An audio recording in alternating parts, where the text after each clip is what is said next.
High বন্ধুরা, তো আমরা ননদ বৌদি আজকে কি করতে চলেছি সেটাই তোমাদেরকে দেখাবো। তো দেখো, খোলা ছাদের ওপরে আর ভীষণ রোদ্দুর। তো আমরা দুজনা চলে এসেছি। তো কি করব বলো তো, সেটা তোমাদের দেখানোর জন্য আমরা এসেছি। এই দেখো, একটা মাটির হাঁড়ি।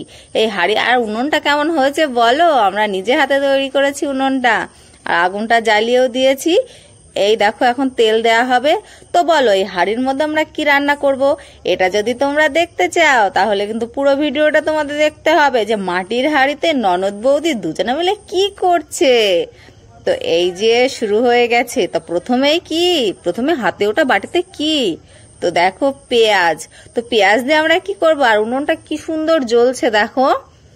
তো হাঁড়ির মধ্যে পেঁয়াজটা ঢেলে দেবে আস্তে আস্তে। তো আমি আবার বলছি আস্তে দিও, হাতটা যেন পুড়ে না যায় আবার তোমার।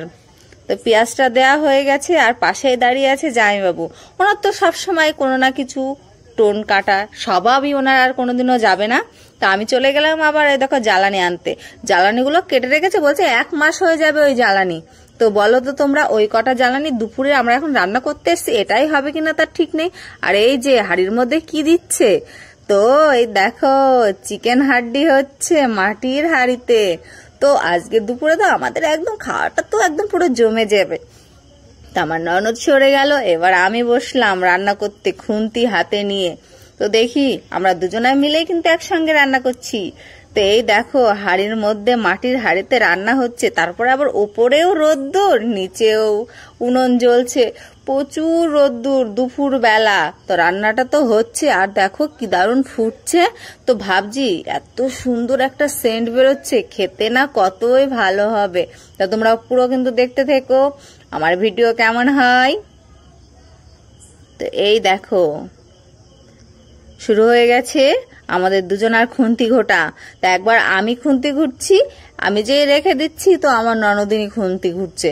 তো লাস্টে ভাবছি যে সত্যি কি খাবারটা কি খেতে পারবো। তো অলরেডি দেখো রান্নাটা হয়ে গেছে, হাঁড়িটা নামিয়ে ফেলেছি। আর এই দেখো উনুনের আগুনটা কিন্তু এখনো দাও দাও করে জ্বলছে। এখন ওর মধ্যে ভাতটা বসিয়ে দিলেও ভাতটাও হয়ে যাবে। তো আমি হাঁড়িটা খুলবো এখন, বাটি নিয়েও বসে পড়েছি খাওয়ার জন্য, কেমন টেস্ট হবে। তো দেখো কখন নামিয়েছি হাঁড়ি, তা ভেতরে দেখো মাংসটা এখনো মাটির হাঁড়িতে ফুটছে। তো দেখে যে আমার ভালো লাগছে যে কখন নামিয়েছি এখনো ফুটছে। তো আমি 1 পিস আগেই বার করে নিলাম বাটিতে। তো দেখি কেমন হয়েছে। আমি আর লোভ সামলাতে পারছি না যে কখন খাবো। মাটির হাঁড়িতে রান্নার টেস্টটা ঠিক, তো আমরা উনুনে রান্না করেছি, তারপরে আবার মাটির হাঁড়ি, একটু তো অন্যরকম হবেই। তো